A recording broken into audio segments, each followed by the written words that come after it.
L'opinion, la politique, Éric Brunet, bonsoir. Bonsoir. Alors ce cumul des mandats, Éric, ça a été laborieux, mais petite révolution quand même dans la vie politique française, non? Oui, n'oubliez pas la phrase de Daniel Balavoine. On ne cite pas assez Daniel Balavoine. La loi ne fait pas les hommes, mais quelques hommes font la loi. La loi ne fait pas les hommes. Bien évidemment, la loi ne va pas faire de nouveaux parlementaires. C'est absurde, on ne va pas soudain considérer que parce qu'il n'y aura plus de cumul, on aura des parlementaires exemplaires. Je vais même aller plus loin. Dans l'histoire parlementaire, on se souviendra sans doute de parlementaires qui ont été des cumulards, mais qui étaient pour autant de très grands députés-maires, et on oubliera peut-être quelques parlementaires non cumulards, mais qui seront de piètres, des parlementaires probablement nuls. Faut pas, donc, soyons bien clairs, c'est pas ce qui va soudainement changer totalement la vie parlementaire française. Mais quand même, c'est intéressant. Pourquoi? Moi, j'aime bien, parce que c'est pas un clivage droite-gauche. Vous avez vu les votes? Il y a des pro-cumuls de gauche, des pro-cumuls de droite, des pro-cumuls de droite et de gauche, voilà, et des anti-cumuls de partout. Bon, donc c'est très très morcelé. Mais malgré cela, j'ai quand même envie de vous dire que ça va dans le bon sens. Voilà, ça va plutôt dans le bon sens.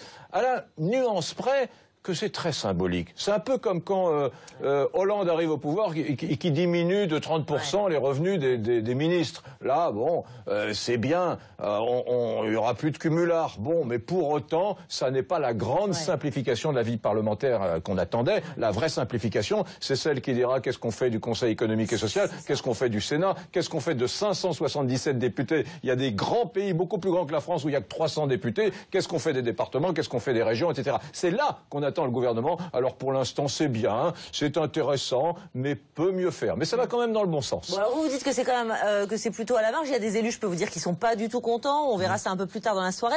Mais je vous attendais quand même un peu plus tranché, je dois dire, sur le sujet. Et surtout quand on voit Christian Jacob, quand on l'entend qui dit que la loi, elle est absurde, ni plus ni moins. Oui, ben non, je suis pas sur la même ligne que Jacob. Moi, je pense que ça va plutôt dans le sens de l'histoire, l'idée. Mais cela dit, il faut pas caricaturer la position de la droite. La droite est contre, mais elle a quand même des arguments. Premier argument, la droite dit, écoutez, il peut être qu'un député maire de grande ville, c'est un non-sens. Mais pourquoi pas un député maire de petite ville? Pourquoi est-ce qu'on ne pourra pas cumuler avec une petite ville, un petit village, une petite commune, une ville moyenne? Ça, je peux l'entendre. Et puis, il y a un deuxième argument qui est très fort à droite. Très fort, attention.